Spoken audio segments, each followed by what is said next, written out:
Bonjour, donc nous allons continuer notre travail sur le livre Maths et matrices. Alors, c'est les matrices réelles.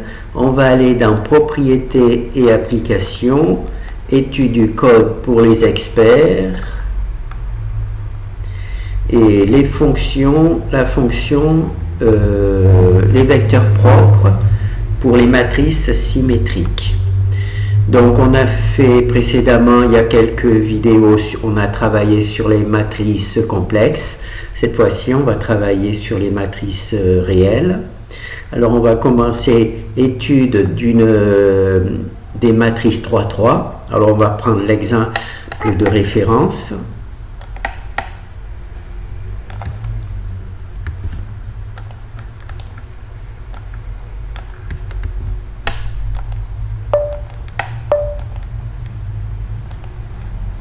Alors c'est une matrice 3-3, c'est la matrice sur laquelle on va travailler. Ici on a le vecteur propre, ici on a la valeur propre qui a été calculée à partir de l'inverse du vecteur propre multiplié par A, multiplié par le vecteur propre.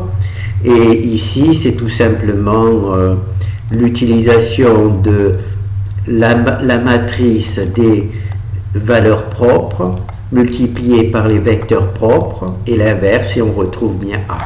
Donc là, c'est notre fichier résultat de référence. Alors ici, on va calculer un seul vecteur propre, alors qu'ici, on a calculé les trois. Pourquoi? Tout simplement pour ensuite bien détailler l'algorithme qui a été utilisé.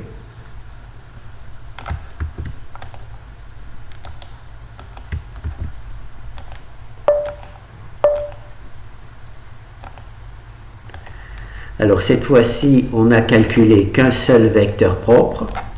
Alors on va juste vérifier qu'on a le même truc. Voilà, hop, hop, hop. Voilà, donc c'est le premier vecteur propre. Alors ici, il y a NAND parce que ces deux vecteurs sont nuls. Et quand on normalise des vecteurs nuls, on obtient NAND. Alors je vais vous montrer ça. Alors c'est ici qu'on normalise le vecteur. Donc je vais neutraliser la normalisation. Alors, on retrouve notre vecteur ici non normalisé. Voilà. Non. On retrouve notre vecteur. Qu'est-ce qui se passe là? Annulé. Hop. On retrouve ici notre vecteur non normalisé. Il est donc différent naturellement du vecteur normalisé. Par contre, les deux valeurs ici sont bien nulles, d'accord?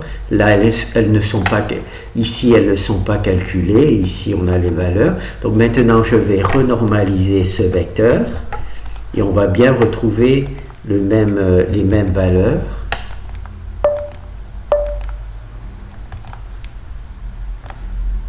Hop, hop, hop.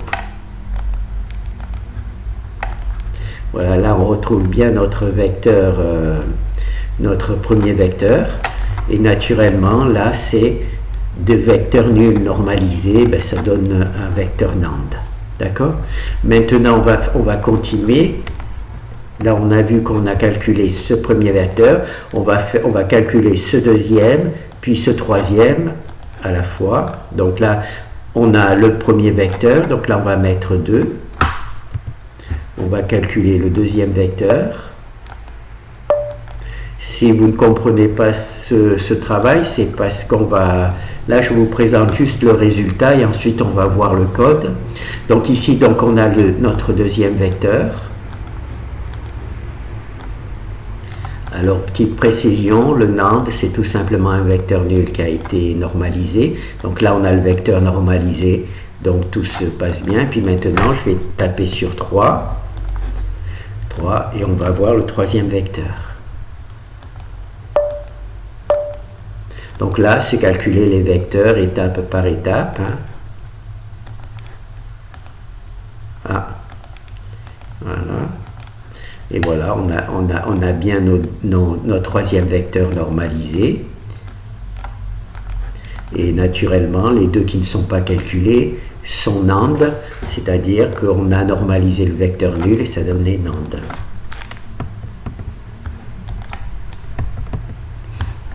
Alors le code, il est ici. Alors on se rappelle l'algorithme pour calculer les vecteurs propres. Alors comment on va se faire? Eh bien c'est ici. Alors on va former la matrice identité. Cette matrice identité, on va multiplier toutes les valeurs sur la diagonale par la valeur propre, la première valeur propre, ensuite la deuxième valeur propre, puis la troisième, puisque c'est une matrice 3-3. Donc ici, ça va choisir la première valeur propre, hein. Valeur propre ici, donc là je vais mettre 1 pour avoir la première. Voilà. Donc la première chose, on crée une matrice identité, on prend la première valeur propre, on la multiplie, S c'est multiplier un scalaire, multiplier une matrice par un scalaire, hein, c'est S mult. Le scalaire c'est la valeur propre, la matrice identité, et on obtient la matrice identité avec les valeurs propres dessus. Alors ici on fait M, la matrice, moins la matrice diagonale. Donc A, c'est notre matrice sur laquelle on travaille. SD, c'est la matrice identité qu'on a multipliée par un scalaire, c'est-à-dire la valeur propre. Ça nous donne A moins la matrice identité, hein, celle-ci, et ça nous donne donc ce résultat-là. Alors ce résultat-là, on le récupère, on crée un système d'équations, d'accord, avec ce résultat-là, c'est-à-dire A moins la matrice identité, d'accord. Et il y a aussi, pour créer un système, il nous faut naturellement la matrice A et aussi le vecteur B, d'accord. Et B, c'est tout simplement, comment ça s'appelle? C'est tout simplement une valeur nulle. C'est tout simplement une valeur nulle. B, oui, c'est un vecteur nul, pardon. Et donc là, on a la matrice AB, d'accord. Alors, on prend la matrice identité, on utilise la première valeur propre, on crée la matrice identité avec ses valeurs. Donc, c'est une matrice diagonale dans laquelle il y a la matrice identité.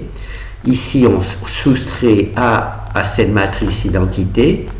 On récupère cette matrice identité A, matrice identité, pour créer un système AB. Voilà. Ce système AB, on le résout avec la fonction Gauss-Jordan, d'accord, on le résout, et cela nous donne les vecteurs libres, les variables libres. Cela nous donne les vecteurs libres, oui, c'est les vecteurs libres, puisque en fin de compte, notre système aura une ligne de 0 une fois résolue, et ça nous permettra d'obtenir un vecteur libre. On récupère ce vecteur libre qui provient de la résolution du système, et on l'introduit dans V. Voilà. Alors, au début, c'est le premier, ensuite, c'est la deuxième colonne de V, et ensuite, c'est la troisième colonne de V. Et ensuite, on normalise. Alors là, on a vu l'algorithme, hein, d'accord, il est pas trop compliqué.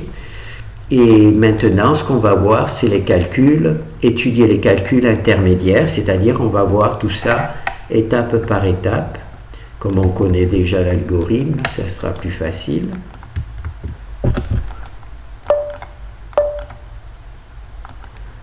Alors là, on a notre matrice. Ici, on a notre matrice identité, où on a multiplié par la valeur propre, la première valeur propre. Donc on peut peut-être récupérer, j'ai peut-être fait l'erreur de faire disparaître l'exemple de référence. Alors, ouvrir, on va le mettre là, l'exemple de référence.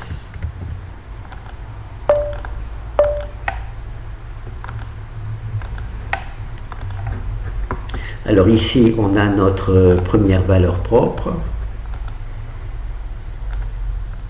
Et voilà, elle est ici. Alors ici, elle est en mode scientifique et ici, elle est en mode standard. C'est 178, 178. Et on a naturellement sur toute la matrice identité 178, 178. Et ce résultat est obtenu. C'est cette ligne-là. D'accord? On multiplie une matrice par un scalaire. Le scalaire, c'est la valeur propre, la première, et on utilise la matrice identité, ce qui nous donne ce résultat-là. D'accord? Donc ça, c'est l'explication de cette ligne. Alors maintenant, je vais couper ce truc-là et je vais neutraliser ce résultat-là pour afficher ce résultat-là. Donc là, je le ferme. J'essaie de conserver l'exemple de truc. Ah, j'en ai peut-être plus besoin. Oh, bah si, ça serait dommage de le perdre.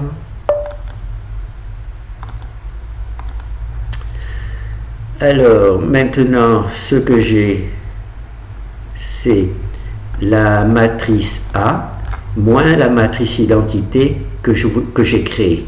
Et j'obtiens cette valeur-là. Alors, comme les valeurs sur la diagonale, quand on fait cette opération A moins sur la matrice identité, seules les valeurs diagonales sont modifiées. On voit que ces valeurs-là, 38, 78, 78, ne sont pas modifiées. Par contre, ici, on a soustrait la valeur qui était sur la diagonale A moins cette valeur qui était sur la diagonale. Et ça nous donne donc cette valeur-là. Voilà. Ça nous donne donc cette valeur-là. Donc là, c'est l'explication de cette ligne-là. Alors, maintenant, on va... Non, il faut couper ça et mettre là. Et là, on va afficher AB. Donc, on va fermer celui-là. On va compiler. Donc là, l'idée, c'est de montrer les calculs intermédiaires. Donc là, on a AB. Donc on a notre matrice A que je viens d'effacer, qui est ici, où on voit que les valeurs ici n'ont pas été modifiées, juste les valeurs sur la diagonale. D'accord? C'est notre matrice AB. A. Et naturellement, j'ai rajouté le B. Le B, c'est un vecteur supplémentaire nul. Voilà. Donc on a une matrice 3, 3 pour A, plus le B qui est le vecteur nul, parce que ma méthode pour résoudre des systèmes d'équations, il faut obligatoirement mettre un vecteur B. Voilà. Et ça, c'est voilà, copier A et B. A, c'est notre matrice A, celle-ci, et B c'est le vecteur nul pour former le système AB. A, B, ça donne AB. Donc là, on a notre système, c'est ce code-là. Donc là, on va le fermer. Alors ensuite, qu'est-ce qu'on voit? Donc là, je vais effacer ça et je remets ici. Alors maintenant, on va voir B-free. Alors, on va... Alors maintenant, donc là, il y a toujours notre truc là. Et là, cette fois-ci, on a résolu. Ah, j'ai mis 2. C'est le 1. Non, pardon, c'était bon. Pardon. Alors, il y a toujours, comme il y a B-free, il y a toujours B, c'est-à-dire le vecteur nul. Le vecteur nul. Et ici, on a notre vecteur libre qui dépend naturellement de la valeur propre que l'on a introduite. Je crois que c'était la 1. Voilà. Mais là, elle n'est pas encore normalisée. Elle n'est pas encore normalisée. Donc, comment je fais pour avoir un vecteur non normalisé? Ah, purée. Donc là, il faut que je ouvrir. Ben non. Il faut que je récupère celui-là, calculer le premier vecteur. Alors, je le mets là. Je ferme là, je ferme tout, et on va repartir de 0. Donc, alors, ici, il faut que je neutralise la normalisation pour vous montrer. Alors là, j'ai le premier vecteur non normalisé.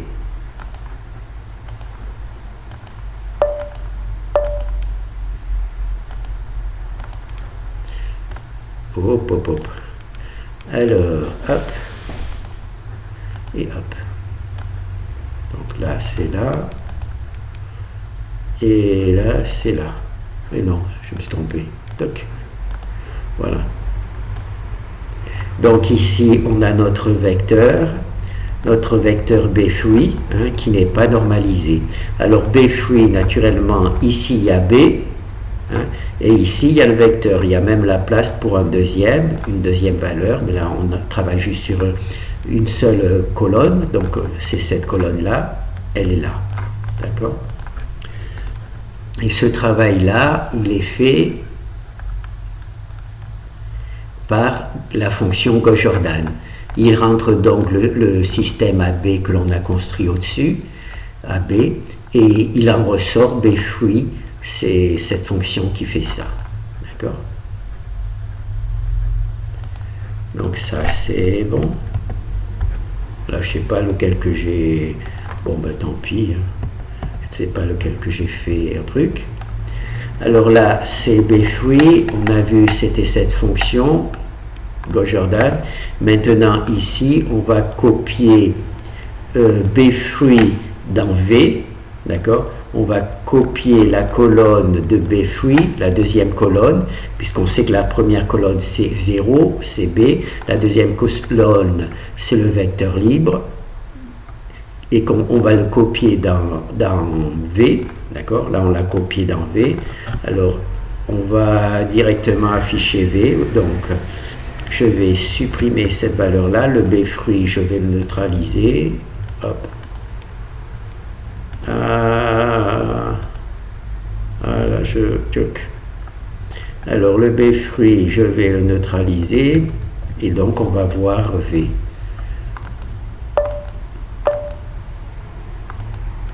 Voilà. Et donc là, on a bien V. D'accord? Et cette fois-ci, pour avoir V, il faut reprendre le truc de référence.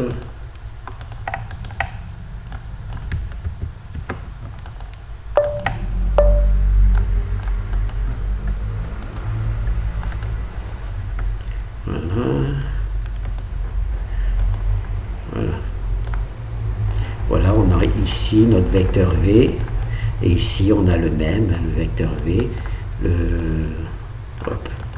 voilà, le vecteur V, le vecteur de référence.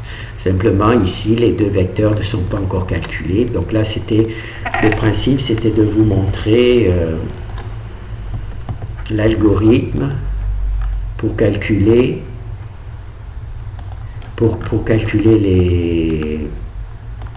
les vecteurs propres. Alors, matrice identité, on la multiplie par les valeurs propres, ça nous donne la matrice identité des valeurs propres. On la soustrait à A, donc ça fait A moins la matrice d'identité des valeurs propres, ça nous donne A. On va dire A parce qu'elle est un peu compliquée. Cette matrice A, on la copie avec B dans AB. Voilà.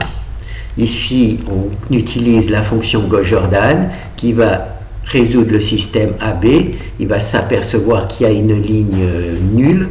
Cette ligne nulle va permettre de créer le vecteur propre ou le vecteur libre plutôt. Et une fois qu'on a récupéré notre vecteur libre, on le met dans V. Et une fois qu'on a V, on le normalise. Et voilà. Donc on va faire la même chose maintenant avec la matrice 4, 4. Comme ça, on va repartir de 0 avec la matrice 4, 4.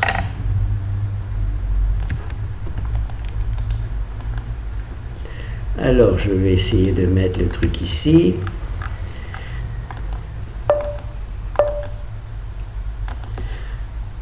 Alors, ici, on a une matrice 4, 4. Ici, on a le vecteur libre, les vecteurs libres. Ici, on a les valeurs, les valeurs. Non. Ici, on a les vecteurs propres. Ici, on a les valeurs propres. Et ici, on vérifie simplement qu'en associant valeur propre, vecteur propre, valeur propre, inverse du vecteur propre, on obtient bien A, on retrouve bien A. D'accord? Donc ça, c'est la référence. Maintenant, je vais vous montrer que je vais calculer uniquement le premier vecteur, puis le deuxième, puis le troisième, puis le quatrième. C'est ce qu'on va faire dans la deuxième partie. Donc, calculer un vecteur propre. Alors, je vais d'abord vous calculer les 4. Ensuite, on va revoir l'algorithme. Voilà, ça vous permet de penser à l'algorithme pendant que je fais le calcul. Voilà. Alors, il faut que je le mette ici. Voilà. Alors, je vais peut-être le descendre là, comme ça, il sera à la même hauteur. Voilà. Donc, ici, on a créé notre premier vecteur, le vecteur 1. Et là, naturellement, comme il a été normalisé et que ceux-là n'ont pas été calculés, normaliser un vecteur nul, ça donne NAND. Alors, maintenant, je vais calculer le deuxième vecteur. Donc, je mets 2.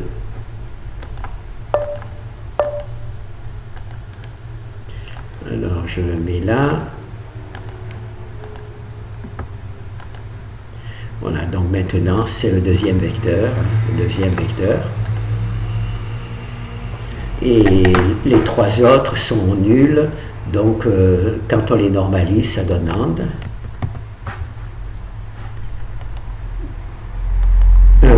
Pardon. Je ne sais plus ce que je fais. Maintenant, on va faire le troisième.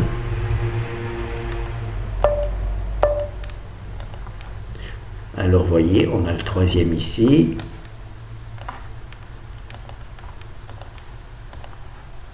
Voilà. On a bien le troisième ici. Alors, tout ça, c'est calculé par cet algorithme. Alors, dans la fonction, il y a une boucle for, naturellement, qui calcule les valeurs propres, la première, la deuxième, la troisième et la quatrième. J'ai neutralisé cette boucle for pour qu'on puisse faire un vecteur après l'autre. Alors, il faudrait que je vais vous montrer la fonction. Alors, la fonction, elle s'appelle eigenvector. Dans cette fonction, il y a cet algorithme. Alors, pour retrouver une fonction, je mets une virgule, c'est-à-dire je crée une erreur, je compile, il y a une erreur, il me dit qu'il y a une erreur, donc je la supprime, mais ça me permet de trouver la fonction. Alors, la fonction, elle est ici. Voilà. Elle est ici.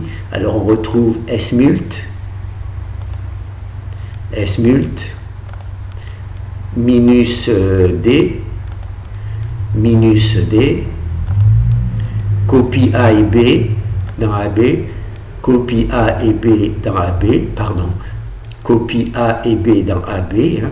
C'est vraiment le même algorithme, copie après fonction Gauss-Jordan, variable libre, fonction Gauss-Jordan, variable libre, puis ensuite copier une colonne, la colonne des valeurs libres, des vecteurs libres dans V, copier les vecteurs libres dans V. Et là, il y a une boucle for qui va permettre de voir la première, la deuxième, enfin ça dépend de la taille de la matrice. Là, on a la taille de la matrice. Donc si elle a 4, ça va faire une boucle 4 fois la truc. S'il y en a 3, ça va faire 3 fois ce petit travail. À chaque fois, ça copie le vecteur libre dans V. Et une fois que toute la boucle for a été exécutée, on normalise. Donc moi ici, je vais fermer, moi ici, ce que j'ai fait, j'ai sorti le code de la boucle for. J'ai sorti le code de la boucle for pour faire un vecteur à la fois. D'accord? Donc il y a créé avec une matrice identité, on multiplie les valeurs diagonales par la valeur propre, on fait la soustraction de A moins cette matrice identité, on copie A et B, copier A et B dans AB, la matrice A et B dans AB, on résout avec Gauss-Jordan le système, ce qui nous donne un vecteur libre. Ce vecteur libre est copié dans V, et quand on le normalise, ça devient notre vecteur propre. Voilà. Donc ça c'est bon. Est-ce qu'on a fait les 4? Non, je ne sais plus. Ah ben si, je peux le savoir. Non, voilà, on n'a pas fait. Oui. Là, je compile. Oui, j'avais fait une erreur pour aller obtenir cette valeur. Maintenant, donc là, on a fait 3, on va faire le 4, comme ça on aura fait le parcours. Alors voilà, donc là c'est le 4. J'espère que je n'ai pas fermé le... Voilà. Donc là c'est le 4, on va voir ici. Voilà, donc on a bien notre vecteur ici, hein, le quatrième.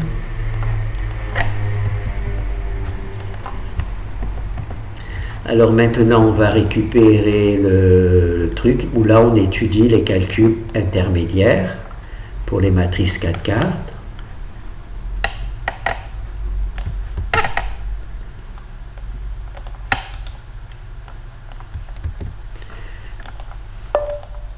Alors juste je vérifie que c'est bien sur le... Oui, c'est bien le premier.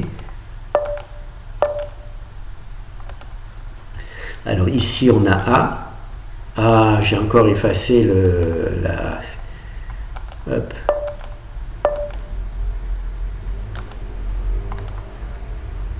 Voilà.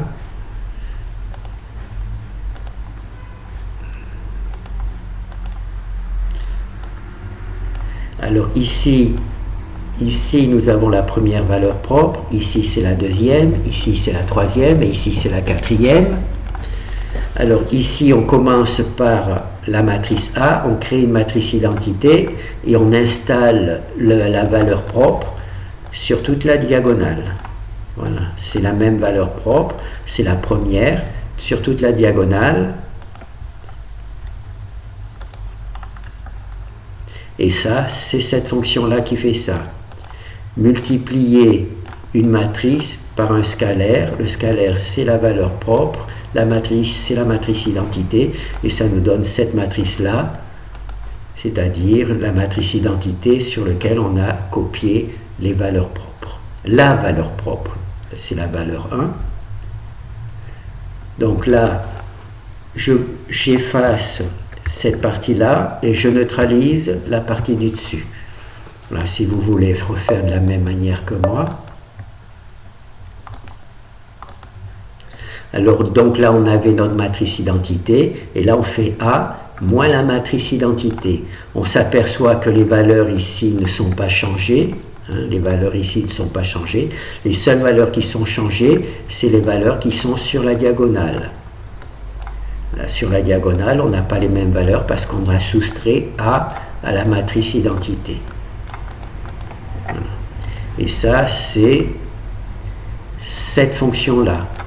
On a A moins la matrice identité, ça nous donne ça. M minus la matrice identité, et ça nous donne ça. Donc ça, c'est bon. Celui-là, on le ferme aussi. Donc maintenant, je vais neutraliser, remettre en route cette ligne-là et neutraliser celle du dessus. Et maintenant, ce qu'on va voir, c'est AB. La construction de AB. Alors, ici, on a la matrice A. Hein, c'est toujours une matrice 4-4. La matrice A, c'est une matrice 4-4. Et là, il y a le vecteur B.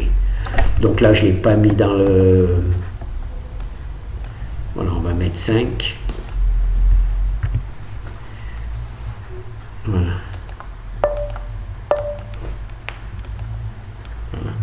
On a donc notre système AB. A, c'est les 4 premières colonnes et B, c'est le vecteur nul. Et A est formé de la valeur propre 1 moins sur la matrice identité, ça nous donne cette valeur A.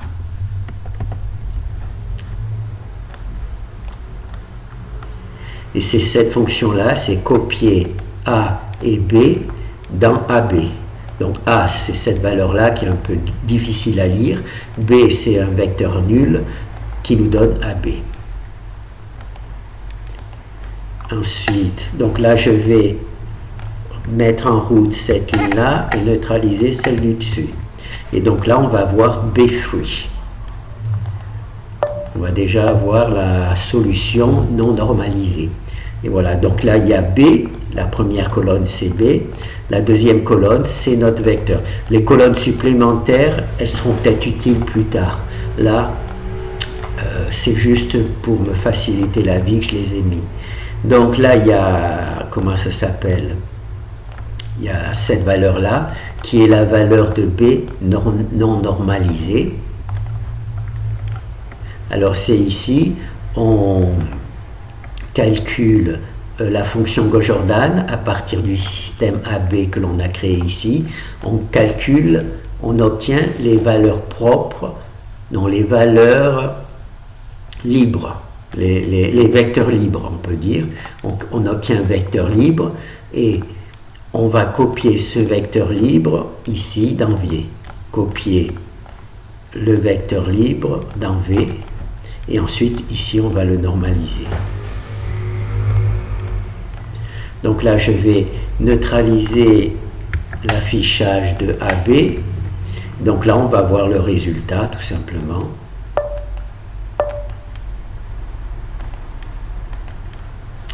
Et voilà, on a déjà notre résultat. Bon, ben, voilà. Ici, j'ai pris les deux lignes en même temps, c'est-à-dire qu'on a copié le vecteur libre. Le vecteur libre dans V. Donc là, dans V, il y a le premier vecteur libre. Et une fois qu'il est normalisé, ça nous donne le vecteur propre. Voilà. Et là, on a notre vecteur propre. Voilà. Alors, notre premier vecteur propre, alors il est là. On va le descendre. Voilà. On a notre vecteur propre ici. Voilà. Donc là, j'ai essayé de faire juste pour moi, pour me rappeler un petit peu de cet algorithme. Je l'ai créé comme ça, donc vous vous rappelez. Hein, normalement, il est dans une boucle for, donc il fait les 2, 3, 4 variables valeurs libres, valeurs propres. Si c'est une matrice 4-4, si une matrice 3-3, il fait 3 fois la boucle. Ensuite, une fois qu'il a fait ce travail-là, qu'il a rempli V, il le normalise. Et on a comme ça notre nos vecteurs propres. Voilà. Bon, ben, je pense que c'est pas trop mal. Alors ça, si vous m'avez suivi, c'est la version sur les matrices réelles. J'ai fait le même travail sur les matrices complexes. C'est pour ça que ça ressemble un petit peu. Voilà, ben, je pense que c'est bon. Merci.